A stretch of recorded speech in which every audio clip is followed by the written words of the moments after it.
Niining panahon nga ang putling ebanghelyo gihagis sa mga hiwi nga pagtulunan. Kinahanglan mo barug ang mga tinun-an ni Kristo sa pagpakigbisog sa paglaban sa pagtuo, nga magkausa ug alang sa tanang panahong gihatag sa Dios ngadto sa iyang katawan. Maoy hinungdan nga namugna kining tulumanon ang putling ebanghelyo. 30 minutos nga pagsabwag sa tinuod nga ebanghelyo. Kauban ni Pastor Jeremias Hangad, ang putling ebanghelyo. Tulumanon nga gihatod kaninyo sa Herald of Grace Radio Ministries Philippines. Ang putling ebanghelyo.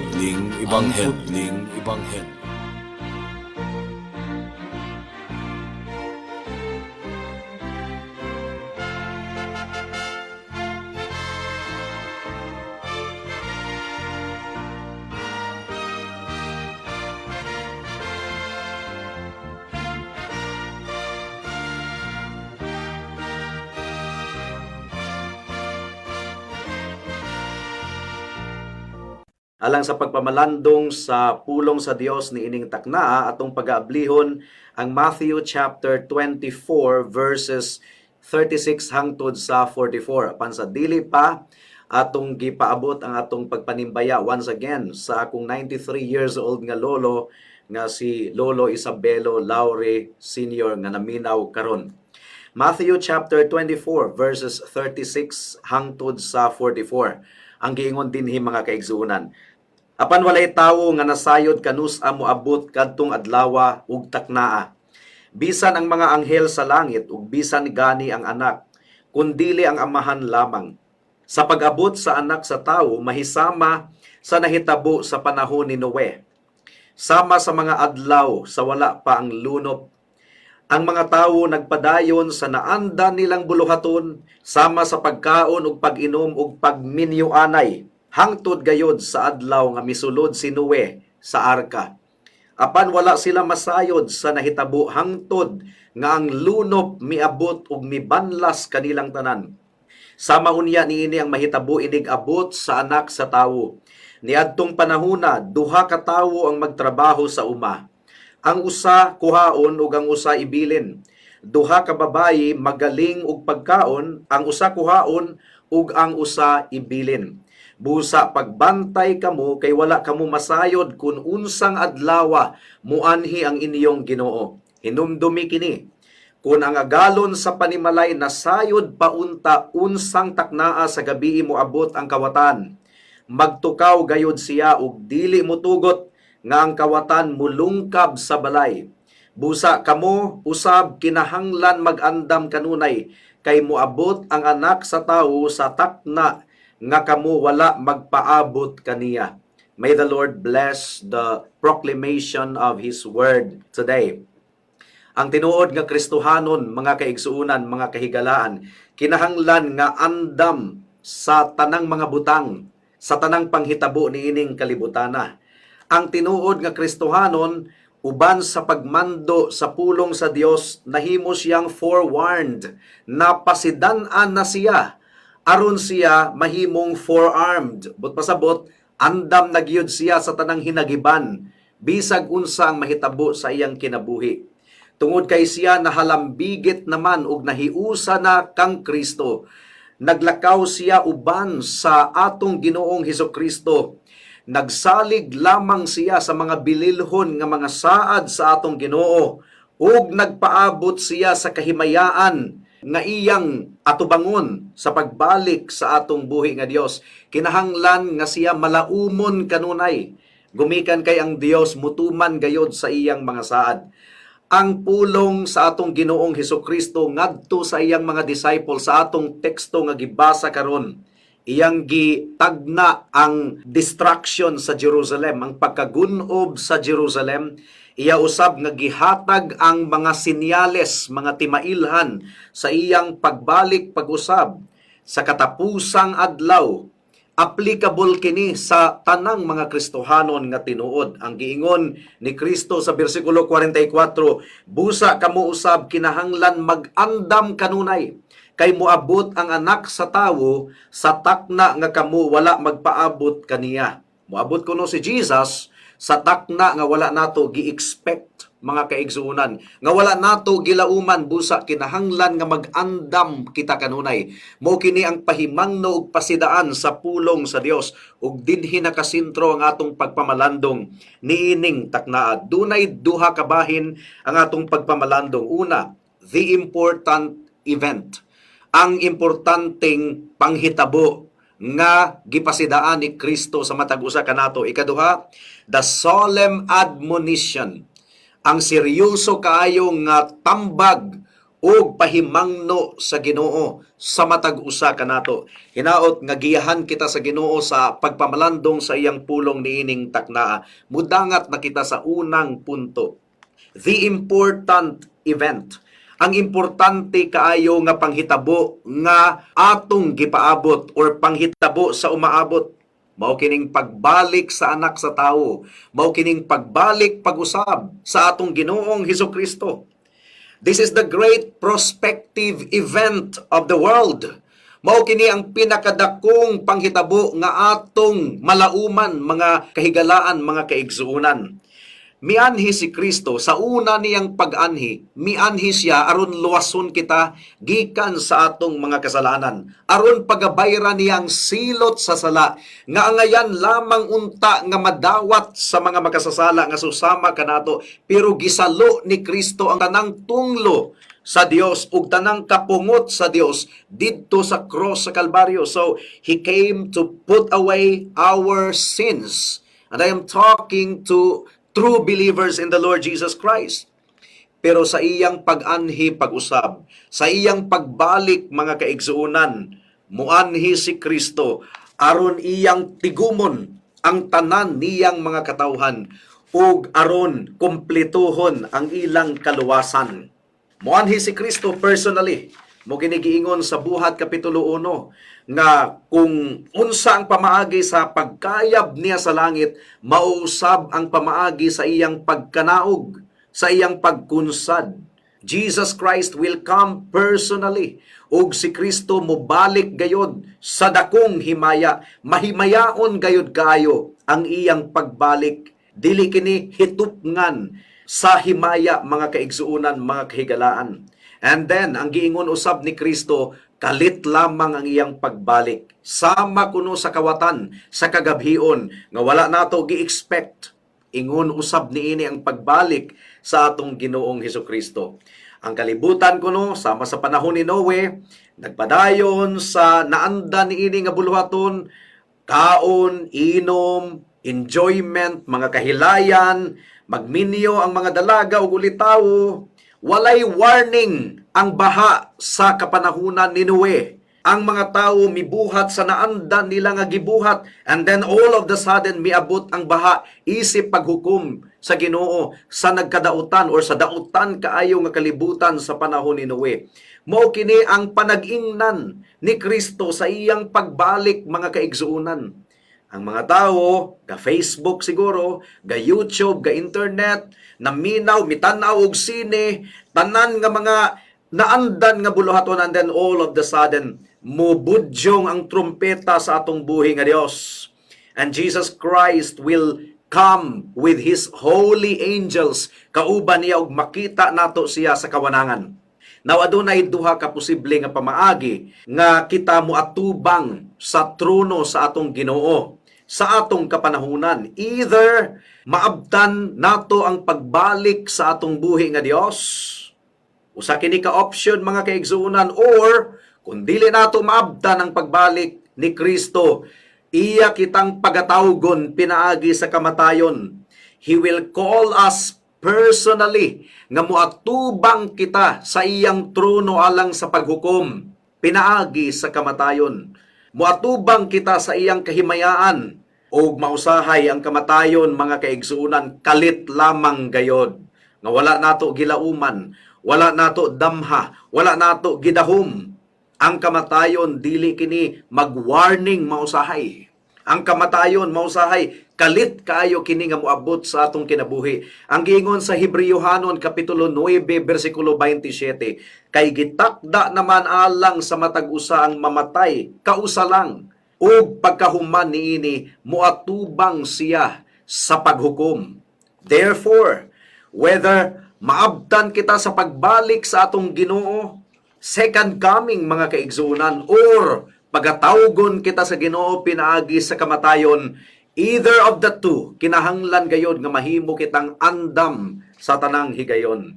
Dunay illustration nga gigamit si Kristo sa iyang pasidaan niining atong teksto nga ang agalon kuno sa usa ka panimalay kung nasayod siya kung kanusa moabot ang kawatan, magandam gayod siya.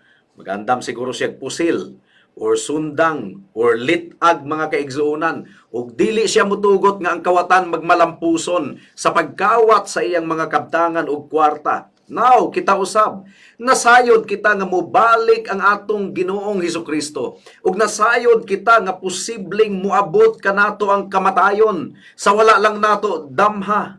Wala ta kahibalo kung kanus-a mubalik si Kristo. Wala usab kita kahibalo kung kanus-a kita mamatay.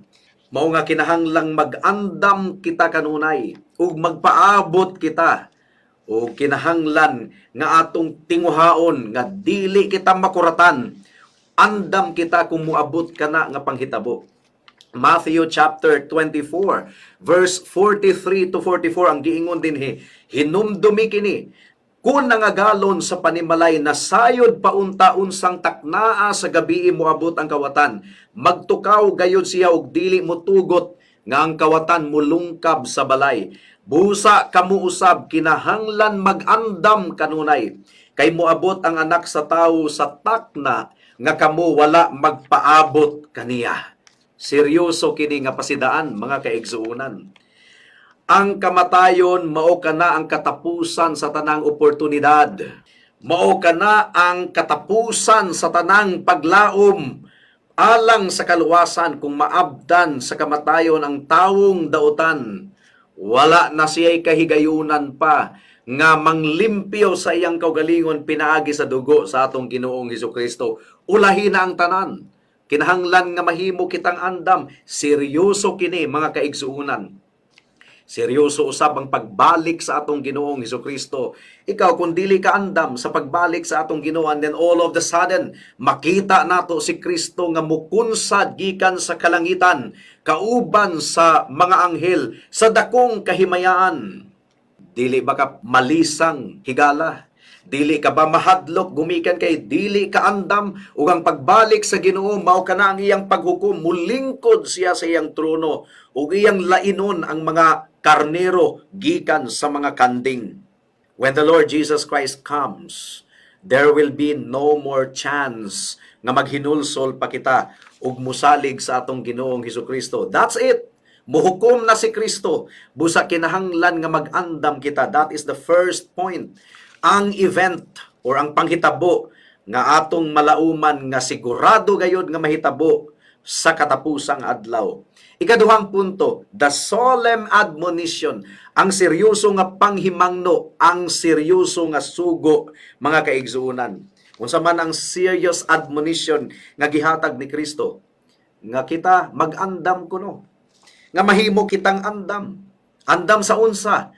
Andam kita sa pagbiya nato niining kalibutana, any moment from now, posibleng mahitabo, posibleng tawgon kita sa kamatayon. Sabi sa unsa nga pamaagi, sabi sa asang dapit nga gipili sa Ginoo nga atong mahimutangan sa atong kamatayon. O kinahanglan nga mahimo kitang andam nga moatubang sa anak sa Dios alang sa paghukom. Either pinaagi sa kamatayon or pinaagi sa ikaduhang pagbalik or pag-anhi sa atong Ginoong Hesukristo.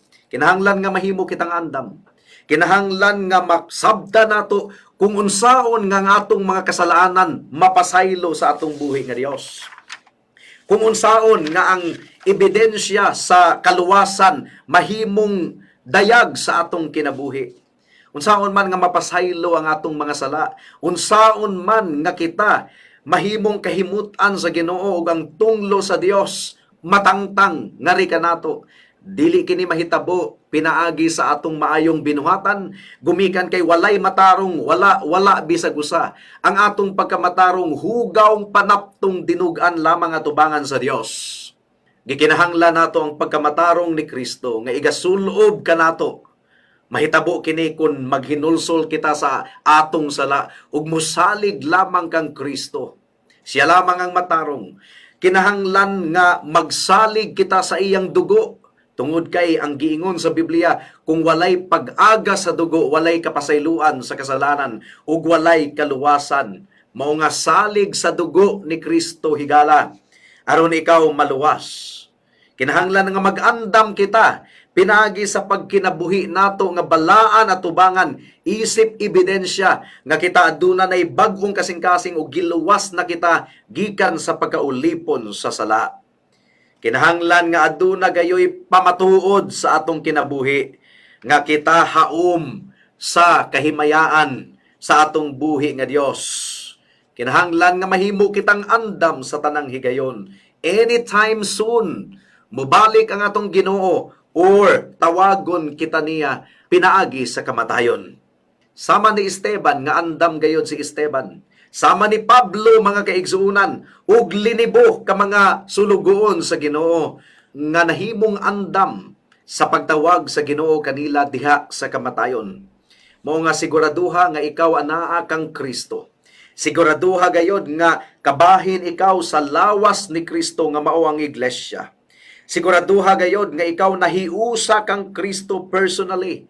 Siguraduha gayod nga pinaagi sa pagtuo ikaw nahiusa kang Kristo. Ikaduhang Korinto kapitulo 5 bersikulo 17 ang gingon dinhi. Kay bisan kinsa nga nahiusa kang Kristo, bag-o na siya nga binuhat, ang daan miagi na ug ang bag-o miabot na. Nabati ba nimo ang imong panginahanglanon kang Kristo higala? Nailhan mo ba siya ingon nga imong bugtong Dios ug manluluwas? Nakaplagan mo ba si Kristo? Gipanag-iya ka na ba ni Kristo karon? Nagkinabuhi ba ikaw nga takos sa ebanghelyo igsoon? Ikaw ba andam anytime kung mubalik ang Ginoo sa atong kapanahunan karon? Kung ang kamatayon mudangat kanimo, wala ra bay gisanto ning kamatayon nga edad? Naay mamatay nga bata pa, naay mamatay nga tiguang na. Pero kung kita pagatawgon sa Ginoo pinaagi sa kamatayon, dili gayud kita kabalibad. As it is appointed for man to die once, and after that, to face judgment. And so the question, mga kahigalaan, kalit ra ba nga moabot ang kamatayon? Unexpected, mga kaigsuunan? Then, kinahanglan nga siguraduho nato kung unsa ang kondisyon sa atong kalag. Kinahanglan nga mabatunan nato ang kaluwasan nga gihatag sa Dios nga libre pinaagi ni Kristo. Kinahanglan dili kita matagbaw sa pamasin, basin daig maluwas ko. Kinahanglan mahimong sigurado ang imong kaluwasan higala. Kinahanglan nga nadawat nimo ang grasya sa kaluwasan pinaagi sa pagtuo lamang kang Kristo. Mukalit ra ba og dangat kanato ang kamatayon? Oh yes. Mukalit lang, dili nato damhon. Kinahanglan nga magkinabuhi kita diha sa gugma. Kung kita mulakaw sa atong balay sa buntag para mo tungha sa atong trabaho, nakasigurado ba ta nga makauli pa kita sa paniudto or sa panihapon? Wa gyud din taon ta kahibalo kun unsay mahitabo sa usa ka adlaw. Unya kung mibiya ka sa imong balay sa buntag nga gaaway mo sa imong asawa or gaaway mo sa imong anak or do na kay kabikil, unya mo na diin ang katapusan imong adlaw nga tawgo na diay ka sa Ginoo, makalilisan kayo hunahunaon nga mamatay ikaw, mupanaw ikaw nga aduna kay kabikil higala. Mukalit ra ba og abot ang kamatayon? In most instances, kalit lamang gayon ang kamatayon. Mao nga ang mga kaigsuunan diha sa iglesia, kinahanglan nga maglakaw kita nga takos sa ebanghelyo diin kita gitawag sa atong Ginoo. Ang kamatayon kalit ra ba nga moabot? Unexpected, mga kaigsuunan. Then ang mga makasasala kinahanglan nga makaplagan nila si Kristo, mailhan nila si Kristo ingon nga ilang bugtong Dios ug manluluwas.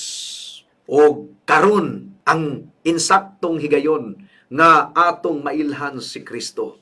Gumikan kay ugma basin ug ulahin ang tanan. kung ang kamatayon mo aresto kanato niining taknaa. Kinahanglan nga anaa kita kang Kristo higala. Hadlok kaayo kung mudangat kanato ang kamatayon, unya dili day kita andam. Now, alang sa mga kaigsuuna nato diha sa pagtuo, mudangat ba kanato ang kamatayon nga kalit lang unexpected? Now, kinahanglan nga ang tinuod nga mga magtutuo mubarog alang kang Kristo. Dili ikaulaw si Kristo at tubangan sa mga tao. Maningkamot usab siya nga isangyaw ang mensahe sa ebanghelyo. Maningkamot siya nga motubo siya diha sa gugma ug pagkabalaan.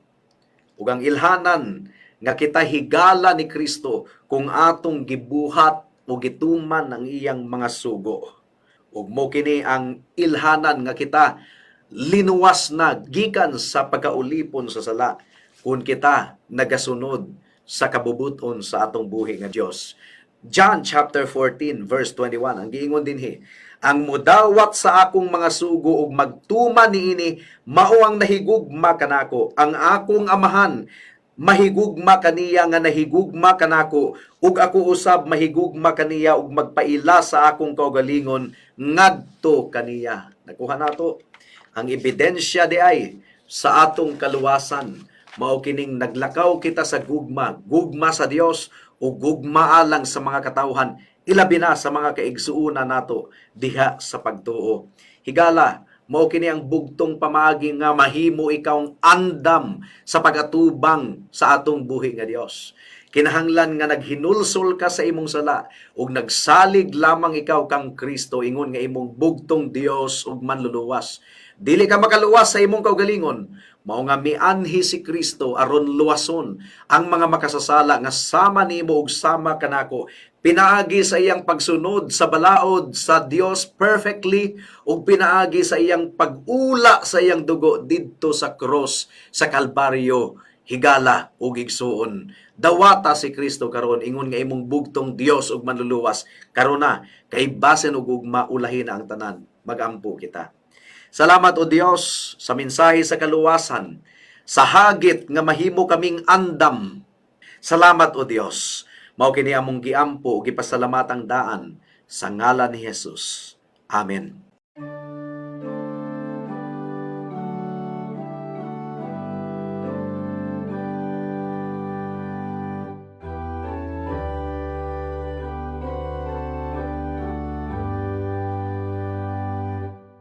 I know that my Redeemer lives. What comfort this sweet sentence gives. He lives who once was dead. He lives, my ever-living head. He lives to bless me with His love. He lives to plead for me above. He lives my hungry soul to feed. He lives to help in time of need. He lives triumphant from the grave. He lives eternally to save. He lives all glorious in the sky. He lives exalted there on high. He lives to grant me rich supply. He lives to guide me with His eye. He lives to comfort me when faint. He lives to hear my soul's complaint. He lives to silence all my fears. He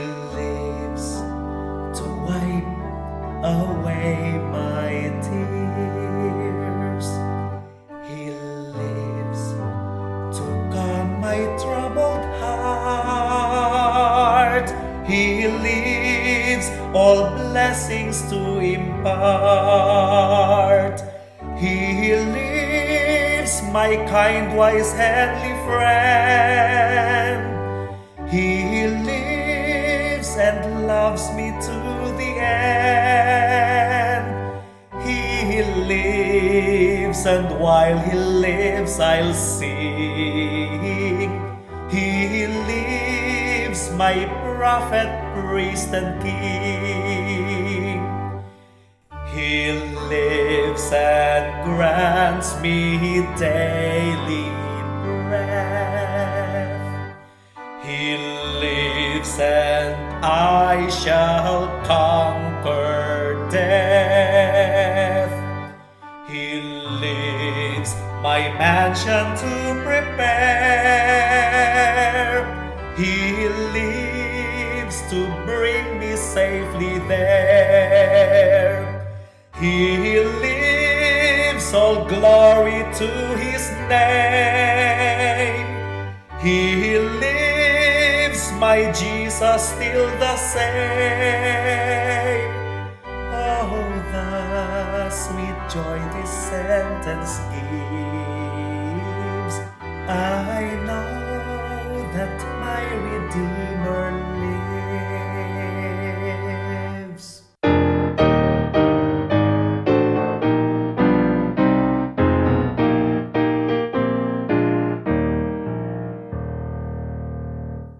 Ang putling ebanghelyo nagsaulog sa ikaupat ka tuig sa matinud-anon nga pagsangyaw sa maayong balita sa grasya sa kaluwasan pinaagi kang Kristo dinhi sa kahanginan.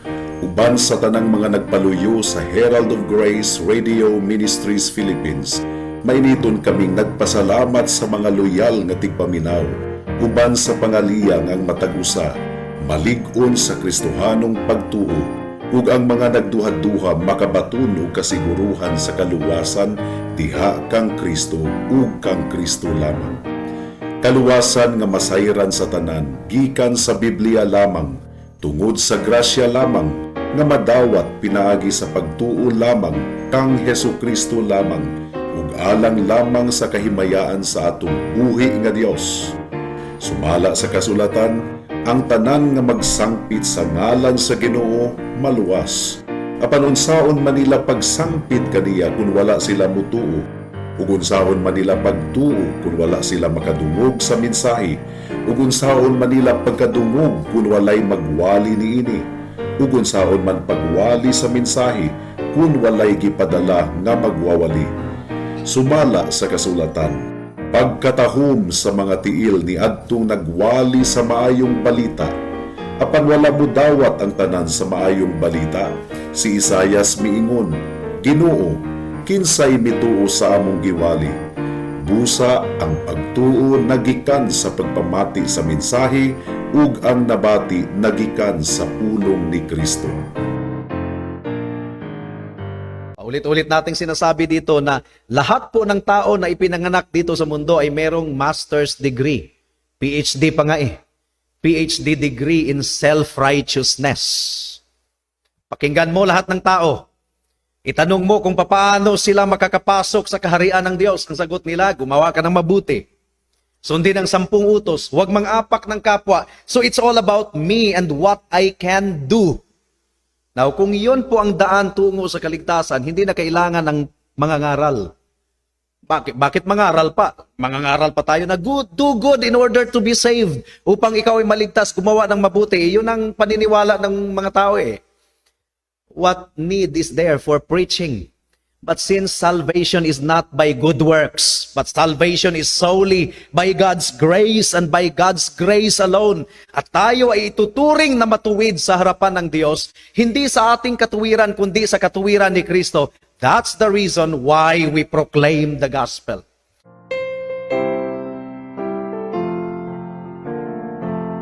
Alang sa dugang nga mga pangutana, mahimong mo text kang Pastor Jeremias hangad sa 0935-744-3030.